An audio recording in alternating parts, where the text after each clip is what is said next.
Pat Novak for hire.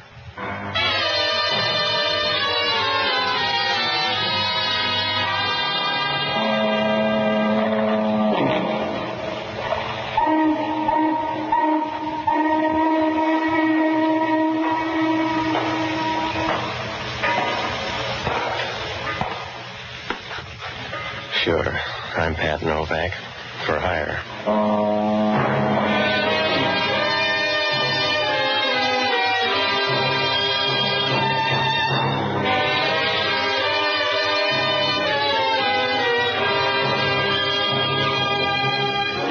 That's what the sign out in front of my office says.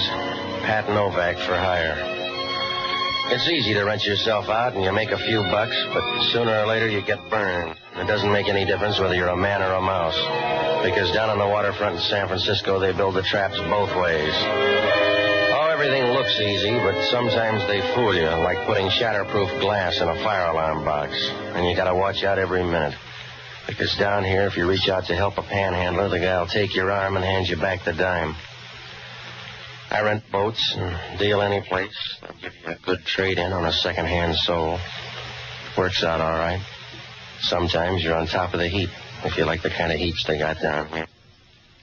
But you got to get your laughs in a hurry, because you find out right away you're not going to make any more headway than a hummingbird in a wind tunnel. I found that out Wednesday afternoon. Must have been about 3 o'clock. The sun was out down at the far end of the bay. It put a head on the clouds down there and put the rest of the sky in a good mood. Over across the bay, it was a warm, easy yellow that made you think of a pound cake full of eggs. It was too nice a day to work inside, so I closed shop and started down to a pool hall on Market Street. I never got there, because on the way I stopped by the laundry to pick up a couple of shirts. It started right there, when the clerk walked over to me. He was full of fizz and the sort of guy who gets a bottle of hand lotion for his birthday. Well, Mr. Novak, is it? I don't know, is it? Yes. My, we have a nice day, haven't we? Yeah, I want some laundry. Not any better than yesterday, though. Not a bit better than yesterday. What do you do? Give them all a rating? How about the laundry, huh? Yes. Let's have the ticket. All right. Mm-hmm. $4.28. That should be right down here. It's just a couple of shirts. 28. Yes, here it is. That'll be $1.84, please. Well, it sounds like a fair price, but I'll take my own. Own? This isn't mine. It's too big. Are you sure? Look, I had a couple of white shirts. Now, you better look again. Well, the tickets match, you see. $4.28. You must be wrong, Mr. Novak. Now, look, fella, shirts don't swell. They shrink. The package is too big. Too big? Oh, well, we better open it. Yes. Well, see, I can wrap them again easily. Don't worry. Yeah. It's not my shade of pink. Oh. I guess it's not yours. Thanks. Here's some men's clothing, too. How about these shirts? If I were a jockey, I'd take them. I want my own. Well, yes, of course you do. Oh, goodness, I don't know what to do with myself. Yeah, you got a problem. How about these shirts, though? Oh, we've mixed up the tickets, and someone has your package. Who? I don't know. Maybe we can check on the collar markings. Let me see. Yeah. Yes, now, let me check in the book. Here we are. This laundry belongs to Earl Hayes. Yeah, where's he live? Are you going up there? I want my shirts back. Yes.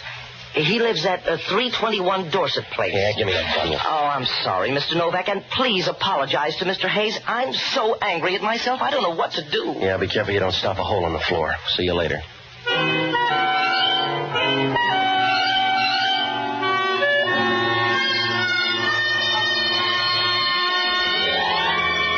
When I left, he was wringing his hands and shifting from one foot to another like a small kid in a department store. On the way up to Dorset Place, I looked at the bundle. There were a couple of women's blouses and 4 loud-colored shirts. 2 of them looked like a Navajo blanket somebody'd sewed buttons on. I tried to wrap up the bundle, and about 10 minutes later, I got to 321 Dorset Place. It was up on Telegraph Hill, and it was an old place somebody'd remodeled. It was supposed to be modernistic, but it reminded you of a chromium-plated tool shed. Apartment 2A was on the second landing. I went up there and knocked.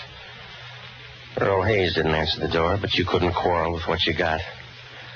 She was in her 30s and pushing 40 hard enough to bruise it. But she looked good standing there in the doorway, long and lean enough to make a greyhound turn in his card. She was wearing green lounging pajamas, and you've seen bananas in looser skins. You could see the bay behind her through the window, and she stood there brushing back enough red hair to sell to a mattress factory. And as she pushed the door back, she started to smile. Her lips were a pale red color and moist enough to put a desert on its feet, and you could tell she thought she used them to talk when you got tired of everything else. Standing there in front of her, you got the same feeling you would if somebody pressed the treble and bass key of an organ at the same time. Hello. What are you selling? Shirts. Is your husband home? Should I have one? I don't know. It depends on the climate. Come on in anyway. All right. Who are you? My name's Novak. I'm looking for a guy named Earl Hayes. You better sit down. It won't take me that long. He's got my shirts. Mr. Novak, you don't look like the kind who'd lose a shirt. I don't want jokes, lady. There was a mix-up down at the laundry. I got Hayes' stuff, and he walked off with mine. Is that his stuff in the bundle? Yes, it is. Here. All right, put it on the table here. We'll see. I don't think you're smart, Mr. Novak. Huh? Where's the other shirt? You got them all right there. There's one missing. All right, see the laundry. All I want's a trade. There must have been another shirt in this bundle. Maybe it was too dirty. The boy couldn't clean it that fast. Now, look, friend, if you want to argue, go ride a streetcar. I came up for 2 white shirts. Now, where are they? I suppose Earl Hayes has them. And where's he? I'll send you to him, but I'm afraid you won't like him. Then I'll be lonely. Just tell me where he is. 2 floors up. That'll give you time to work over that story. Yeah. Because he'll know you're lying. He'll want to know about that shirt. What makes it that The important? fact that it's missing. I'll find him upstairs. I hope it works into a friendship. Yeah. But I don't think it will. He'll know you're lying, and you'll get tossed around like a green salad. Is he tougher than you? No, he's just not as versatile. Good luck, darling.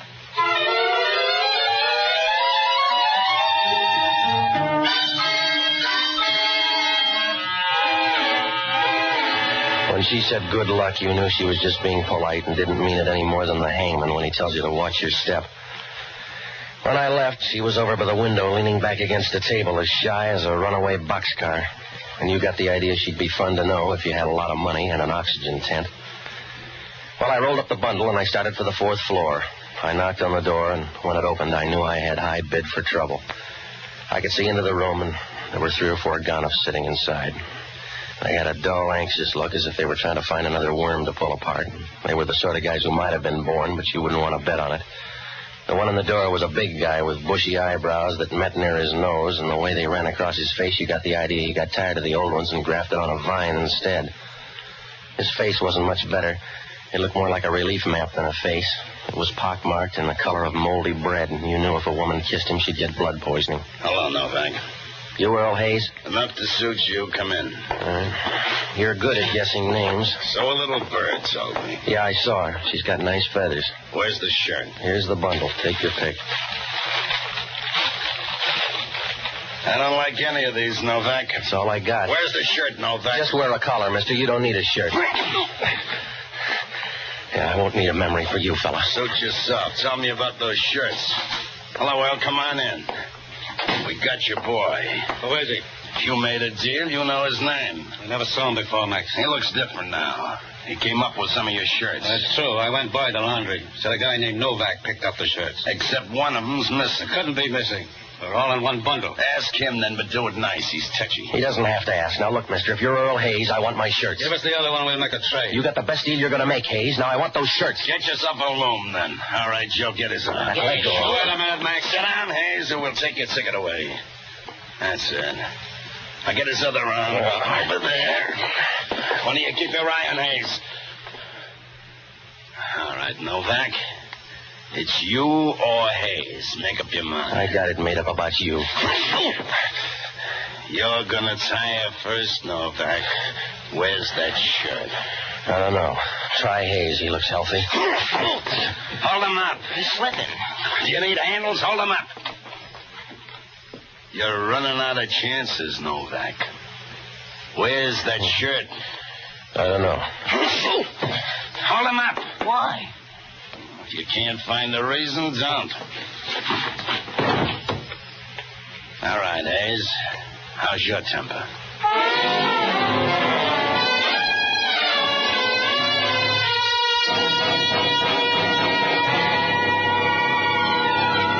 I slid down to the floor so fast I almost went under the varnish, and I spent the next couple of hours checking on the termites. It was getting dark when I woke up, and right away the room was full of company. The host was Earl Hayes, and he was lying on the floor as dead as a cracked bell. He was over by the desk, lying on his back and grabbing at the rug like a Hoover vacuum. The hair was wet against his head, and the perspiration on his forehead started to break up and run down like tears, so you got the idea he cried out of his hairline instead of his eyes. He didn't seem pained or put out. He was smiling a little, as if he realized he had a better deal. Over by the door, Hellman was talking to a couple of coppers. He sent them downstairs and walked over to me. You woke the neighbors, Novak. I don't snore that loud, Hellman. You made the noise with Hayes? Yeah. How'd I get my face this way? You look better to me, Novak. How long you been here? A couple hours. That fits in. The coroner's already been here. He says Hayes was beat to death an hour ago with that poker out of the fireplace. You better check on the prints. I already sent it down. You slept too long. Hello, Inspector. We came by for the death. He's right there. Tell the morgue to keep him out till I get down. Come on, Joe. That's it. Grab him. Sure is a little guy. He'll bury easy. Tell him I'll check in at 8. So well, Inspector. All right, Novak, tell me all about it. I came up here for a shirt. That's not hard to get. What about Hayes? How'd the beef go? It went both ways with a guy named Max. You better talk to him. I like you better. Oh, you're not bright, Hellman. I've been out of the game for 2 hours. Look, big shot, don't push me around. You got a story, maybe it's good, maybe it's not. You could have taken Hayes and run into trouble yourself. That's the hard way, Hellman. I don't like your whip. Get another boy. You'll do, Novak, and you'll do it all downtown. Yeah, Hellman talking. What do you mean you can't send him up yet? Who's in charge down there? Give me the guy in charge. Huh? Well, 2 guys just came up here. You must have sent them. They were here. You must have sent them. Yeah. Well, you can send them for me. Don't tell me, Hellman. Well, it couldn't happen. No, it couldn't happen to anybody but you, Hellman. It's going to look real good, too, when they find out you let 2 strangers walk in and steal a body. I don't understand it. It's simple, Hellman. You better go in and rob that bed right now. Because when they're through kicking you around down at headquarters, you're going to need a sling. And with a figure like yours, it'll take a good-sized bedsheet.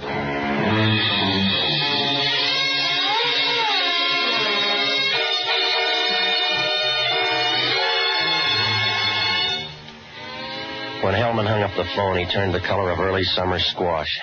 He stood over by the window, running his hand through his hair. He left the window and stood in the center of the room for a minute. His coat was open, and his stomach was piled up on his belt in nice, even layers. It reminded you of a rolled-up garden hose. And the way his pants fit him when he walked, you got the idea somebody'd sewed an anvil in the lining. After a while, he came over and started to talk to me. He kept pulling his ear, and in the dim light there, it looked like the cross-section of an eggplant. I'm still going to hold you, Novak. You'd look better with a hot potato, Hellman. I'm going to hold you for 12 hours. In the meantime, that body will show up. He didn't look that active to me. Wake up, Hellman. You've been backed into a corner. You better get a body first. Look, Novak, I know the guy was dead. I'm not going to sit on my hands. It's the most fun you'll ever have. I'm going to check those prints, and I'm going to find out why you were up here. I came to see Hayes. The laundry pulled a switch, and I came up for shirts. Checked with the guy at the laundry. Yeah. And on the way downstairs, stop at 2A. Why? There's a souped-up redhead down there. You can ask her a question. You can do that with any woman. You can ask her who Max is. I went there to find Earl Hayes. She answered and sent me here.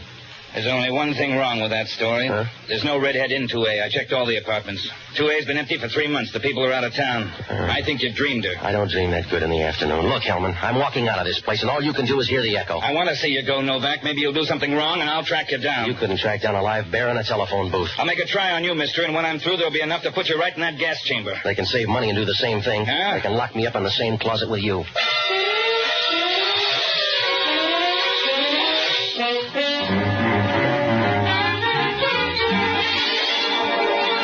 When I left, Hellman was wandering around like smoke in a drafty room. I picked up Earl Hayes' shirts and ducked by the laundry, but the clerk was gone and the place was closed tighter than the lid on a city scandal. Well, I tried to think back, but nothing made sense. In the first place, what made that shirt so important? And why did the laundry clerk have the wrong address for Earl Hayes? And the main hooker was that body disappearing. Why? If Max killed him, they were in the clear. Why take a gamble like that just for laughs? I knew I had to get some answers pretty soon because Hellman wasn't an easy guy. He was a tough, hard cop with a heart big enough to hide behind a piece of birdseed. Well, I had a couple of places to go, so I looked up Jocko Madigan. He's a good guy, and he used to be a smart one, except he didn't like the San Francisco fog and worked out one of his own. I finally found him in the hunt room at the Bellevue Hotel. The crowd was at one end, and he was down at the other. I found out why. Make it one for my baby and one more for the road. Now, wait a minute, Jocko. Ah, Pepsi. I'm singing a little sentimental ballad. All right, Jocko, now you've had enough. Pepsi, I'm as sober as the next man. I've been drinking since 8 o'clock this afternoon, and I'm as sober as the next man. Now, stop it, will you? Patsy, you know I hate whiskey.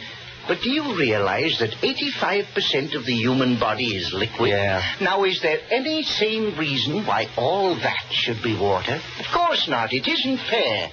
That's why we have communists. Jocko, I'm in trouble. Of course you are. Knowing you, Patsy, is like walking hand in hand with a moral pygmy. All right. It's true, Patsy. You have no moral sense. All you have is a small bundle of regrets, something which you drag out periodically as proof of your decency. Will you listen? But you're not even decent enough to regret the things you've done. From some of your conversations about the only things you regret are the things you haven't done. The only reason you haven't caused more trouble is that you're not fleet-footed enough. All right. You're hopeless, Patsy. You're like some overripe planet, disemboweled and thrown from the skies. You don't know where you're going, and you can't remember where you've been. Your only joy is motion, and your only sensations are heat and cold.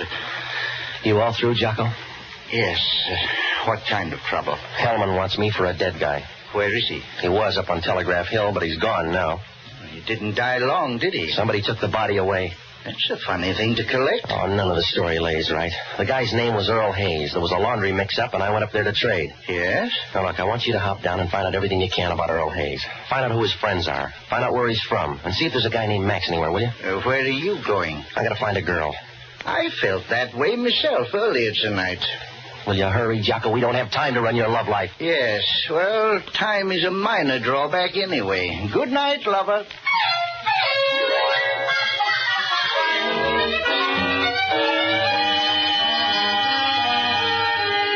It was nearly 11 when I walked out of the bar, and the way things were going, I couldn't beat a vagrancy rap with a pocket full of annuities. I had to find that girl someplace, but it wasn't going to be easy. You might as well try to French fry a kettle of bones. I went back up to that apartment to see if she left a pointer anywhere. Hellman had a copper out in front, but he was sitting in somebody's noon Nash reading a comic book. I went all through the apartment, and on the way out, I spotted the matches in the wastebasket. The folder had been used up, and on the outside it said Bonton Club, Duval Street, Key West, Florida. Well, that was the first break I got. Most people use their matches fast, so if she was using Key West matches, it must have meant something. I got onto a phone booth and started calling up the hotels. Finally, a hotel up on Taylor said they had a Miss Rhoda Warren on the register from Key West, Florida. For $5 a bellhop will tell you anything, so he said she was a redhead. I still didn't know, and when I went up there, she wasn't in. Well, I had to get back to my place for Jocko's call, and when I walked in, I got sorry about that $5. Hello, Mr. Novak. You keep bad hours. So do you, and your name's Rhoda Warren. You like the name? Yeah. Go ahead and use it. It's a phony. How about Max? I don't even know him. When you called him today, it was a wrong number. Oh, please, Mr. Novak. You're not big enough for menace. No? No, you're like everybody else on the waterfront. You got some muscles, a few stage whispers, and 30 cents in your pocket. So don't try to make a sale. Except you'd like to buy that shirt. Yeah, if you want to sell it. What makes it worth $1,000? Your imagination. 500 will buy it. You're bad on guesses. 500 and Max will do it. Look, I don't have to deal with you, darling. You're a pauper on paper and in your pocket. So I can just sit tight while you sell or go broke. Where's Max? Sell him out. If I were in a hole, I'm not. You are. All right. Let go of my arm. I need some help, lady. I don't know whether you're making love or trouble. Either way, let go of my arm. Have you figured out yet? Please, you're hurting my arm. Where's Max? Come on, I'll twist you until the skin comes loose. Where is he? Please don't. All right. Like your friends, anyway. Yeah, Novak talking. Yeah, I've been out all evening. Whereabouts? Yeah, well, he can't use it anymore.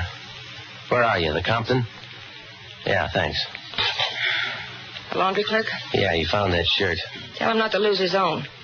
And wish him good luck. Will he need it? Well, maybe not. But he ought to take it while it's cheap.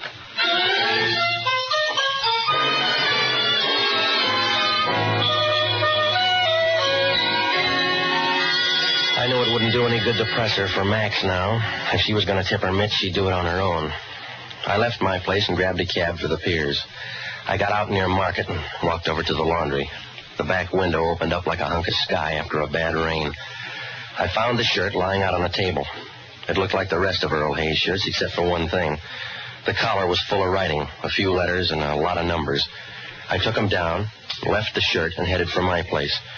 I got one of those shirts from that bundle and copied in some of the same numbers. Then I picked up a cab for Rhoda Warren's hotel. For another fin, the bellhop went blind, and I got into her room about 12:30. Her room was empty, but her bags were packed on the bed. I took a 60-40 chance and planted the shirt in the bottom of one of the bags. I told the bellhop to tip me off when she came in, and I started back to my place to wait for Jocko's call. I did about as well as a bottle of scotch in a Louisville bar. A squad car picked me up at the corner and said Hellman had a call out for me. About 20 minutes later, we pulled up to Pier 19. Hellman was waiting there, moving around like a pea in a boiling stew. Hello, Novak. Walk me down the pier. Find a crutch. What's on your mind, Hellman? Walk me down the pier. All right, but I won't take your arm. We found the body. How, radar? Almost. The Coast Guard boat spotted him floating in the bay. They radioed in. We're hauling him up now. Yeah. We're all busy. I found a shirt, too. Well, we may not need it. Those fingerprints worked out just right. Well, if they're mine, it's too pat, Hellman. You're too smart a cop to buy that kind of plant. I'm a smart enough cop to hold you, now that we got Earl Hayes. Here we are. Yeah. You got him down there? Yeah, we're passing him up. Grab a hold there. Here, I'll get him. All right, Paul. Well, here he comes. There. Well, that water sure changed him, Hellman. There's a mistake. They read his identification. They said it was Earl Hayes. Another plant, Hellman. He's the laundry clerk. What was he doing out in the bay? Maybe that's the way they do the laundry now. I'm going home, Hellman. You better stand on his chest. Huh? That way they can't steal him without taking you, too.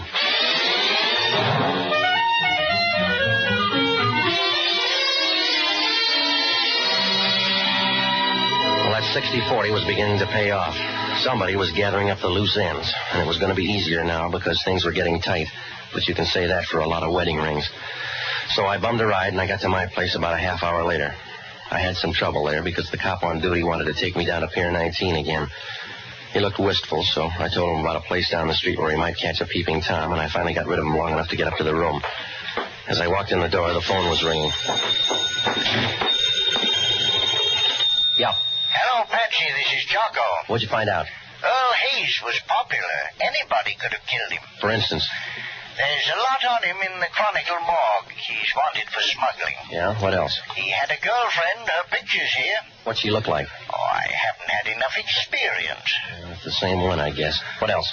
And Earl Hayes once served a prison term with a man named Max Stoffer. That's our boy. What do you got on him? He lives here now, and he runs a business out on Van Ness Avenue. What kind of business? Oh, it's going to sound funny. He runs a funeral parlor. Well, what does that prove? It doesn't prove a thing. Just because you're a perfume salesman, you don't have to smell pretty.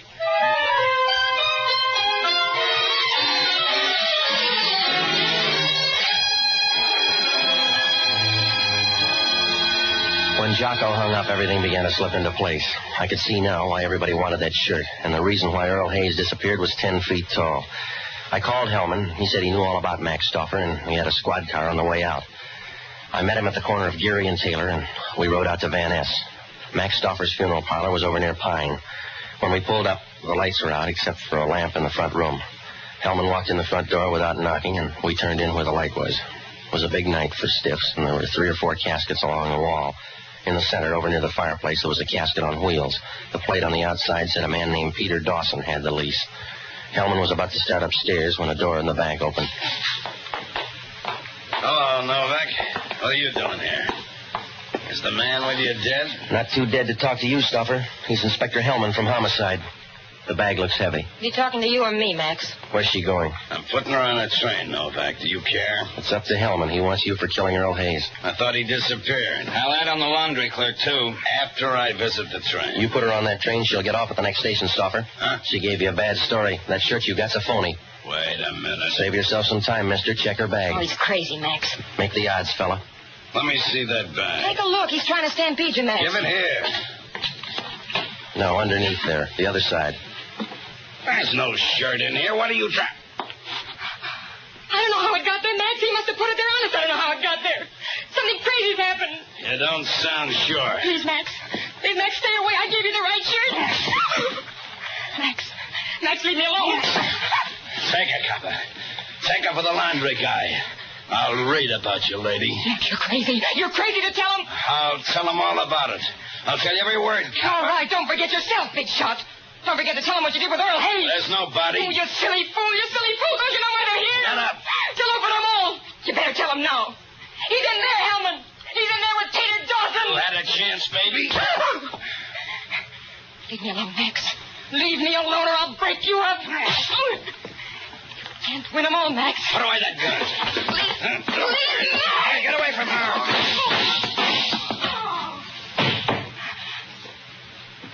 You don't need the gun anymore. No. Pick it up, Cutler. Well, you had a big night, lady. Yeah. What happened, Novak? You put that shirt in there and you lied to him. Yeah. You lied to him and he thought I did.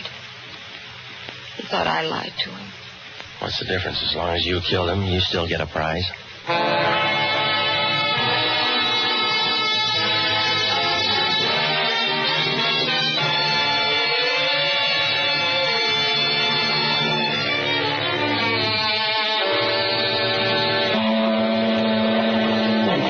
The next morning was easy for Hellman. He shook the girl for the story on those shirts.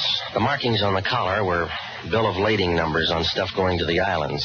Everybody was being watched, so they had to handle it that way. Earl Hayes used to leave the shirts in that laundry, and each time somebody along the line marked one of the shirts. Hayes took the shirts to Max, and he got the information to the right people in the islands. Out there, they had a line on what to hijack. Most of the stuff was gold, and it was a good game for everybody, until that laundry clerk made a goofy mistake. He got the bundles mixed, and he left one shirt out. When Hayes picked up the wrong bundle, the girl and Max thought a double cross was underway. After Max worked me over and killed Hayes, he went down to the laundry shop, and he couldn't find the shirt. He could only think of one thing. Hayes had the shirt on. So he got him out of that apartment. Once he had him out, he figured the easy thing to do was to make him disappear for good. So he put him in a casket with another guy on his way to the boneyard. In the meantime, the clerk found the shirt and called me. The girl overheard the conversation and figured the laundry clerk had the shirt with him. She got in a beef and killed him. She went down to that laundry after me and picked up the shirt. Well, from there on, the cards fell the wrong way. Well, Hellman asked only one question. That laundry clerk was an innocent guy. Wasn't it too bad he got knocked off? Oh, I don't know. When you think of how many buttons you lose in a year, it doesn't seem so bad. Pat Novak for Hire was previously released by ABC, the American Broadcasting Company, for listeners in the United States, and rebroadcast